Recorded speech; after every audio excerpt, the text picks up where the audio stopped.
अस्सलाम वालेकुम। Kitchen with मिन्हा में खुशामदीद। आज हम बनाएंगे क्विक दही भल्ले और बहुत मज़ेदार बनेंगे इंशाल्लाह ये। अब हम स्टार्ट करते हैं अपनी रेसिपी। तो सबसे पहले हमें चाहिए 300 ग्राम भीगी हुई पकौड़ियाँ, 200 ग्राम हमें उबले हुए आलू चाहिए, उसके साथ हमें चाहिए प्याज, बंद गोभी, हरा धनिया और पुदीना, लाल मूली कटी हुई, चाट मसाला, नमक, काली मिर्च और ज़ीरा। 1 किलो दही। 1 किलो दही को हम सबसे पहले अच्छे से ब्लेंड कर लेंगे ताकि इसमें कोई गुट्टी ना रहे और ये बिल्कुल स्मूथ हो जाए। दही को मिक्स करने के बाद हम इसे एक बाउल में ऐड करेंगे। बाउल में दही ऐड करने के बाद इसमें हम अच्छे से भीगी हुई पकौड़ियाँ जो हैं उनका पानी अच्छी तरह खुश्क कर कर उन्हें ऐड कर लेंगे।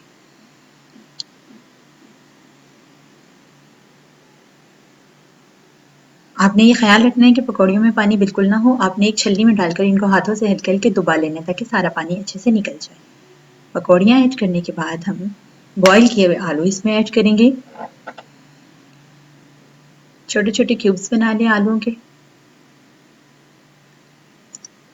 उसके बाद हम लाल मूली कटी हुई और प्याज के स्लाइसेस इसमें ऐड करेंगे। प्याज को आपने नमक नहीं लगाना, बस अच्छे से वैसे ही धो लें पानी से मलकर, तो किस तरह इसके न्यूट्रिएंट्स ज़ाया हो जाते हैं।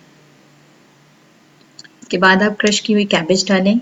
सलाद आप अपनी मर्जी से जितना चाहे ऐड कर सकते हैं, इसकी कोई रिस्ट्रिक्शन नहीं है।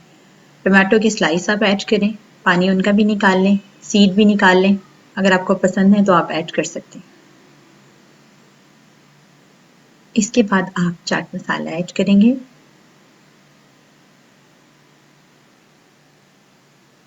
आप ऐड करेंगे काली मिर्च का पाउडर। और अब मैं आपको बताऊंगी ग्रीन चटनी बनाने का तरीका। उसके लिए हमें चाहिए होगा धनिया और पुदीना, तो तकरीबन आधी प्याली मैंने लिया है और इनको अच्छे से वॉश करके खुश कर लें। इसके बीच में आप डालेंगी हरी मिर्च।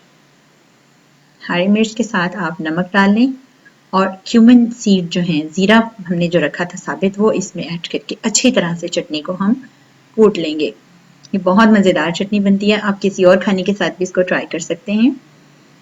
चटनी जब आप कूट लेंगे तो ये बिल्कुल एक मुलायम से पेस्ट की शक्ल इख्तियार कर लेगी। फ्रेश कूटेंगे तो बहुत अच्छा टेस्ट आएगा, लेकिन आप फ्रीज भी कर सकते हैं इसको बनाकर, और ये आपकी अप टू 1 वीक आराम से जा सकती है अगर आप एक पुदीना और एक धनिया की कट्टी के साथ बनाएं। चटनी को हम अपने दही वाले मिक्सचर में ऐड करने लगे हैं। इसको ऐड करने के बाद अच्छे से आप मिक्स कर लें। जी, तो मज़ेदार, मुंह में पानी आ रहा है, इतनी मज़ेदार पकौड़ियाँ तैयार हो रही हैं।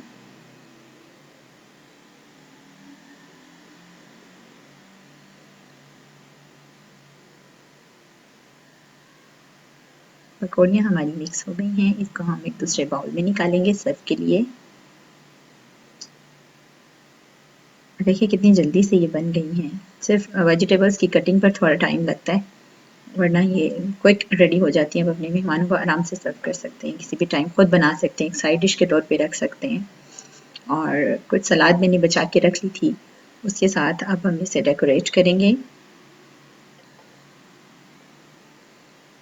किसी भी तरह का सलाद आप ऐड कर सकते हैं। इसमें कैरेट ऐड हो सकती है, इसमें दूसरी सफ़ेद मूली ऐड कर सकते हैं, जो आपको चाहे, जो आपके मन को भाए आप इसमें ऐड कर सकते हैं। कोई रिस्ट्रिक्शन नहीं है कि यही रेसिपी ही हो, लेकिन ये कि जो अवेलेबल था वो मैंने इसमें डाला है। और सलाद की मिकदार आप कम या ज़्यादा भी अपनी मर्ज़ी से चाहें तो कर सकते हैं। देखिए कितना कलरफुल इफ़ेक्ट आ रहा है। अब हम प्याज डालेंगे। प्याज की स्लाइसेस लगा दी हैं एक साइड पर, और थोड़ा ठंडा कर लें। अगर ऐसे चाहें तो ऐसे भी खा सकते हैं। फ्रेश ब्लैक पेपर इस पर स्प्रिंकल की है, उसका भी एक अपना अरोमा होता है। थोड़ा सा चाट मसाला और ऐड कर देते हैं ताकि और स्पाइसी और मज़े मज़े की लगे। जी, तो ये देखिए हमारी कितनी रिफ्रेशिंग और कितनी मज़े की लग रही हैं दही फुल्कियाँ। आप इनको as a side dish use कर सकते हैं। कभी आपके गेस्ट आ जाएं तो आप उन्हें फ़ौरन से ये सर्व कर सकते हैं बनाकर, और स्नैक टाइम पर भी आप बच्चों को ये दे सकते हैं, आराम से वो खाएंगे। और ये बहुत हेल्दी हैं। इसमें सैलेड भी है। जो लोग डाइट कॉन्शियस हैं उनके लिए ये एक लो कैलोरी रेसिपी है, क्योंकि इसमें बहुत ज़्यादा कैलोरीज नहीं है और सलाद भी मज़े मज़े से खाया जाता है। तो होपफुली आपने वीडियो को एंजॉय किया होगा। लाइक करें, शेयर करें और सब्सक्राइब करें और हमारी वीडियोस देखते रहें। Thanks for watching. अल्लाह हाफिज़।